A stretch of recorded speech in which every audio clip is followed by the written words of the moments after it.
आज के वीडियो में हम लोग बात करेंगे मीडियन के बारे में। मीडियन क्या होता है, इसको कैसे मेज़र करते हैं। तो मीडियन जो होता है ये सेंट्रल टेंडेंसी का मेज़र होता है। ये पहली चीज़ है, this is the measure of central tendency.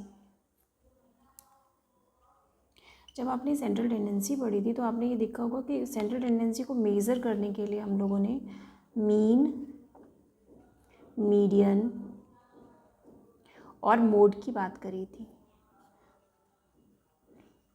यहाँ पर आपने अर्थमेटिक मीन, ज्योमेट्रिक मीन और हार्मोनिक मीन पढ़े थे। आज हम लोग बात कर रहे हैं मीडियन की। तो मीडियन क्या होता है, ये सेंट्रल टेंडेंसी को मेज़र करने के लिए इस्तेमाल किया जाता है। ये जो सारे मेज़र्स होते हैं इनमें फ़र्क क्या होता है, एक तो फॉर्मूले का फ़र्क होता है, दूसरी ये अलग अलग तरह की सिचुएशंस होती हैं जिनमें सिचुएशन के अकॉर्डिंग कौन सा फिट होगा हम ये देखते हैं। तो सबसे पहले तो आप लोग यही पढ़ोगे कि मेज़र होते कौन कौन से हैं। उसके बाद आप लोग ये एनालिसिस करोगे कि किस सिचुएशन में हम लोग को कौन सा मेथड या कौन सा मेज़र यूज़ करना है सेंट्रल टेंडेंसी को मेज़र करने के लिए।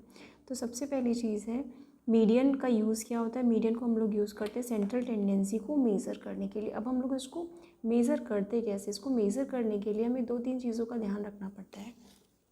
अगर हमारा डेटा इंडिविजुअल सीरीज़ में है तो हमको ये देखना होता है कि जो आपका नंबर ऑफ़ ऑब्जर्वेशन है यानी कि n, this is number of observation, वो कितना है, इवन है या ऑड है। अगर आपके पास कोई वेरिएबल x है, सपोज x की वैल्यूज़ हैं आपके पास x1, x2 up to xn, n क्या है यहाँ पर, लास्ट ऑब्जर्वेशन है। अगर आपके पास if you have n equal to even number और n ऑड है तो दोनों ही सिचुएशन में आपका जो फॉर्मूला होगा फॉर कैलकुलेटिंग मीडियन वो डिफरेंट हो जाएगा। और दूसरी चीज़ यहाँ पर ध्यान देने वाली होती है कि जब भी आप लोग मीडियन कैलकुलेट करोगे तो सबसे पहले जो भी ऑब्जर्वेशन दे रखी होंगी उनको आप लोग असेंडिंग या फिर डिसेंडिंग ऑर्डर में अरेंज करोगे। बिना अरेंज करे आप लोग कभी भी मीडियन कैलकुलेट नहीं करोगे। तो मीडियन क्या होता है, मीडियन आपका होता है middle most value, this is the middlemost value after arranging the data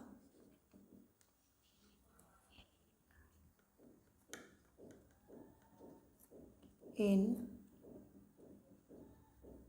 increasing or decreasing order।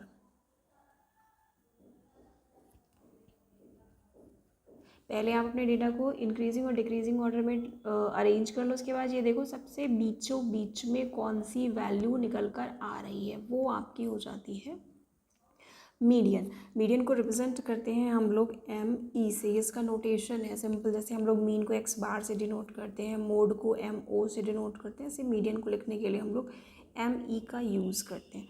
तो अगर आपके पास कोई भी डेटा है जहाँ पर आपके पास ऑड नंबर ऑफ ऑब्जर्वेशन है तो उस सिचुएशन में इफ़ एन इज़ ऑड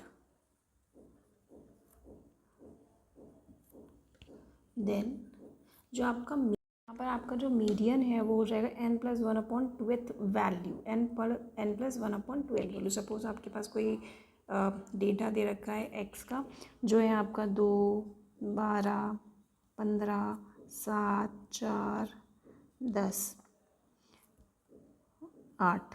तो सबसे पहले आप लोग क्या करोगे, इसको हम लोग अरेंज करेंगे इंक्रीजिंग या डिक्रीजिंग ऑर्डर में। हम लोग इंक्रीजिंग ऑर्डर में इसको अरेंज कर लेते। तो ये डेटा किस तरह से हो जाएगा आपका 2, 4, 7, 8, 10, 12, 15।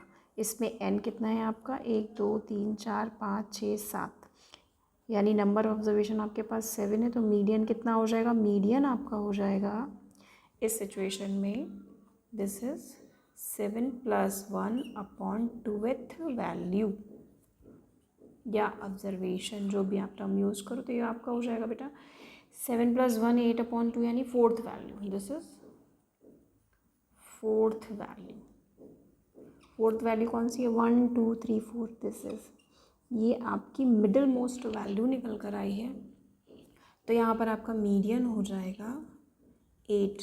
ये फोर आपका मीडियन नहीं होगा, इतना ध्यान रखना। स्टार्टिंग में बच्चे कंफ्यूज जाते हैं, वो लोग क्या करते हैं, इस फॉर्मूले से जो निकल कर आया उसी को मीडियन बोल देते हैं। फॉर्मूला पूरा है n+1/2th वैल्यू, ठीक है। तो इस टर्म का ध्यान रखना, 4th वैल्यू है ना कि 4 मीडियन होगा आपका। तो 1 2 3 4 नंबर पर जो भी निकल कर आ रहा होगा वो आपका मीडियन हो जाएगा। दिस इज़ 8, तो मीडियन आपका कितना हो जाएगा, 8 हो जाएगा। सिंपल। तो अब आप अगर ध्यान से देखो तो मीडियन जो है एक तरह से पूरे डेटा को तो इक्वल पार्ट्स में डिवाइड भी कर रहा है। 3 ऑब्जर्वेशन जो हैं वो मीडियन से बड़ी हैं और 3 ही ऑब्जर्वेशन मीडियन से छोटी हैं। यानी कि आधी ऑब्जर्वेशन 8 या 8 से बड़ी है, आधी ऑब्जर्वेशन 8 या 8 से छोटी है। तो इस सिचुएशन में मीडियन हमारा क्या हो जाएगा, एक तरह की पार्टीशन वैल्यू हो जाएगा। अब यहाँ पर हम लोग बात करेंगे कि अगर हमारे पास नंबर ऑफ ऑब्जर्वेशन इवन होती हैं तो उस सिचुएशन में हम मीडियन कैसे कैलकुलेट करते हैं। देखिए, अगर आपके पास सपोज़ कोई डेटा है 4 8 9 3 7 11, इतना ही रखते हैं, तो यहाँ पर n आपका क्या हो जाएगा, n आ जाएगा आपका इवन नंबर। इवन है आप मतलब 6 है यहाँ पर टोटल नंबर ऑफ ऑब्जर्वेशन, तो n इवन है तुम्हारा फिलहाल।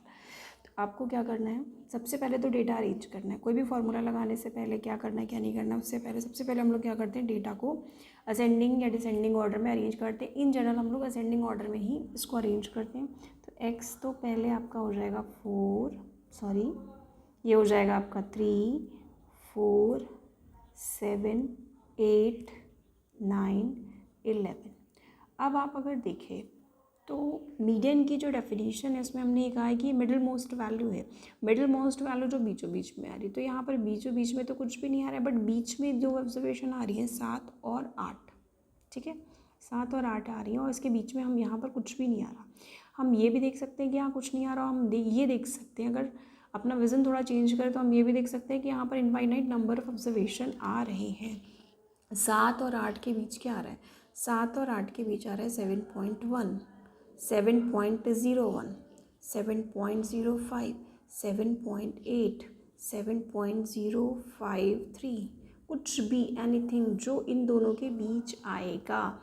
तो बाय डेफिनेशन अगर हम ये देखें तो जो मिडिल मोस्ट वैल्यू होती है वो आपकी मीडियन होती है। यहाँ पर मिडिल मोस्ट कुछ नहीं है, तो 7 और 8 के बीच की जो भी वैल्यू होगी वो तुम्हारी मीडियन कहलाएगी। अब 7 और 8 के बीच कुछ नहीं आ रहा है, तो यहाँ पर जो भी कुछ आएगा वो मीडियन होगा। इस लाइन को ज़रा ध्यान से समझो कि इन दोनों के बीच जो भी कुछ आएगा वो मीडियन होगा। अगर आपसे ये कहा जाए, आपके पास सपोज़ यही क्वेश्चन है और आपसे कहा जाए कि आपके पास 4 ऑप्शन हैं कि इसका जो मीडियन है वो 7.5 होगा या 7.4 होगा या फिर 7.1 होगा या 7 या फिर ऑल, तो इस सिचुएशन में ये सही आंसर होगा। 7 और 8 के बीच जो भी आएगा वो आपका मीडियन होगा, चाहे वो कुछ भी हो। आप ऐसे ही देखकर भी लिख सकते हो कि अगर आपसे कोई कहे कि सीरीज़ का मीडियन क्या है, हमने ये कहा था मिडिल मोस्ट वैल्यू, तो जो भी इनके बीच में आ रही होगी वो मीडियन होगी। अगर हम यहाँ पर लिख दें 7.5 सपोज़, या लिख दें 7.1, तो 7.1 से भी आधी ऑब्जर्वेशन बड़ी हैं और आधी छोटी हैं। 7.2 लिख दे रहे हैं तो इससे भी आधी बड़ी है और आधी छोटी, कोई भी नंबर इनमें से कुछ भी लिख दो, ये सारे बीच में आ रहे हैं और इससे कुछ ऑब्जर्वेशंस बड़ी, मतलब total number of equal number of observation है जो इससे बड़ी है और इक्वल नंबर ऑफ ऑब्जर्वेशन ही है जो इससे छोटी है। तो इस सिचुएशन में 7 और 8 के बीच का या फिर जो दो मिडिल वैल्यू होती है उनके बीच की कोई भी ऑब्जर्वेशन आपकी मीडियन होगी। अक्सर वाइवा में ये क्वेश्चन पूछा जाता है बच्चों से कि अगर इवन नंबर ऑफ ऑब्जर्वेशन है, बल्कि वो लोग क्या करते हैं, जो एग्जामिनर्स होते हैं वो इस तरह का एक डेटा लिख के दे देते हैं आपको, 3 ऑब्जर्वेशन का, 4 ऑब्जर्वेशन का, 6 ऑब्जर्वेशन का, और उन्होंने कह दिया बताओ इसका मीडियन क्या होगा। आपने ये कहा कि इसका मीडियन ये होगा, सपोज़ इसमें आपने कह दिया 7.5 होगा क्योंकि ये बिल्कुल बीच में आ रहा है। वो कहेंगे अच्छा 7.4 होगा क्या इसका मीडियन, आप कह दोगे नहीं सर ये तो नहीं होगा क्योंकि बीचों बीच में तो ये आ रहा है, तो ये गलत हो जाएगा। 7 और 8 के बीच में जो भी निकल कर आएगा वो तुम्हारा मीडियन कहलाएगा। तो ये बहुत छोटा सा लेकिन ध्यान देने वाला पॉइंट है और ये अक्सर इंटरव्यूज़ में या वाइवा में पूछा जाता है, तो आप इस चीज़ का ध्यान रखिएगा तो एक तो ये हो गया लॉजिकली कि हम लोग मीडियन निकाल सकते हैं, लेकिन अगर हम लोग बात करें फार्मूला की तो इसके लिए भी हमारे पास एक फार्मूला है।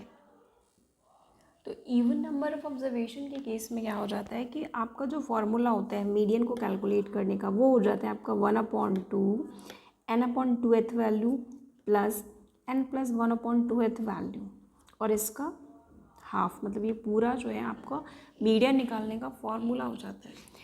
आप इस तरह से भी निकाल सकते हो और लॉजिकली भी इसका आंसर दे सकते हो कि 7 और 8 के बीच का कोई भी नंबर आप लोग लिख लो वो भी आपका आंसर होगा। लेकिन कई बार क्या होता है कि हम लोग को मीडियन, जैसे सपोज आपके पास कोई क्वेश्चन ऐसा है जिसमें आपको मीडियन का इस्तेमाल करके कुछ और फर्दर कैलकुलेशन करनी है, तो उस सिचुएशन में अगर आपने 7.1 ले लिया, किसी ने 7.05 ले लिया, किसी ने ये ले लिया, तो बाद में आपके आंसर डिफ़र कर सकते हैं। तो डेफिनेटनेस रहे सबके आंसर्स में, इस वजह से हम लोग क्या करते हैं, बिल्कुल ही मिडिल मोस्ट वैल्यू ले लेते हैं इस फार्मूला का इस्तेमाल करके।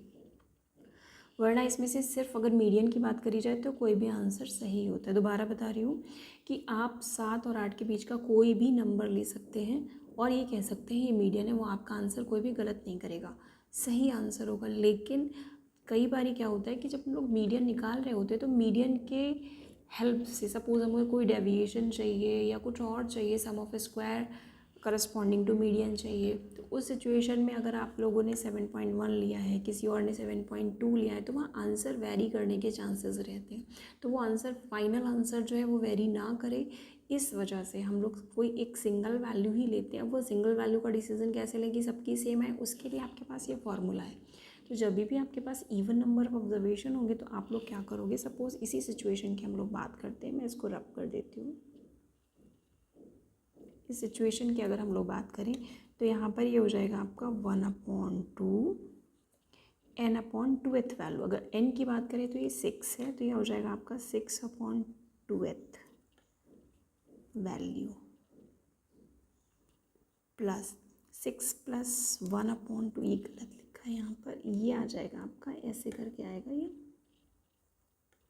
n/2 + 1th वैल्यू, तो ये हो जाएगा आपका 6/2 + 1th वैल्यू। अगर हम अपने क्वेश्चन के हिसाब से देखें तो ये हो जाएगा आपका 1/2, थर्ड वैल्यू हो जाएगी यहाँ पे 3th value plus 4th value, उसका हाफ। 3th वैल्यू कौन सी है, 1 2 3 यानी कि 7, दिस इज 1/2 7 प्लस ये वैल्यू लिखनी है आपको, 3 और 4 का सम नहीं करना है, याद रखना। 3th वैल्यू लेनी है तो 3rd वैल्यू हो जाएगी आपकी, और 4th वैल्यू लेनी है तो ये 8 हो जाएगी आपकी। ये अल्टीमेटली आपका निकल कर आ जाएगा 15/2, दिस इज 7.5। तो ये आपका मीडियन हो गया जब आपके पास इवन नंबर ऑफ ऑब्जर्वेशन हो।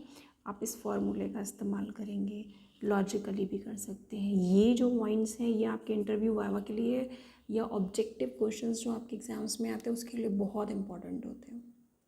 अब ये तो होगी सिंगल सीरीज़ की बात। अब अगर हमारे पास फ्रीक्वेंसी वाला डेटा है तब हम लोग मीडियन को कैसे कैलकुलेट करेंगे। उस सिचुएशन में मीडियन को कैलकुलेट करने के लिए हम लोग को क्यूमुलेटिव फ्रीक्वेंसी का एक कॉलम बनाना, तो वो इसी वीडियो में बताना थोड़ा सा लेंदी हो जाएगा। उसके लिए मैं नेक्स्ट वीडियो बनाऊंगी जहाँ पर हम लोग मीडियन कैलकुलेट करेंगे जब आपके पास x और उसकी फ्रीक्वेंसी दे रखी होती है। ये तो हम लोगों ने बात कर ली थी उस सिचुएशन की जहाँ पर आपके पास सिर्फ x या इंडिविजुअल सीरीज़ दे रखी होती थी। अगर आपके पास x और f दोनों चीज़ें दे रखी है, x भी दे रखा है, उसकी फ्रीक्वेंसी भी दे रखी है, तो इसके लिए आपके पास एक अलग मेथड होता है, उसका यूज़ उसके बारे में हम लोग नेक्स्ट वीडियो में डिस्कस करेंगे। तो अगर आज का वीडियो आपको अच्छा लगा हो तो इसको लाइक कीजिएगा, कमेंट करके बताइएगा कि आपको क्या समझ आया, क्या समझ नहीं आया, क्या प्रॉब्लम आई, क्या चीज़ अच्छी लगी। Thanks for watching.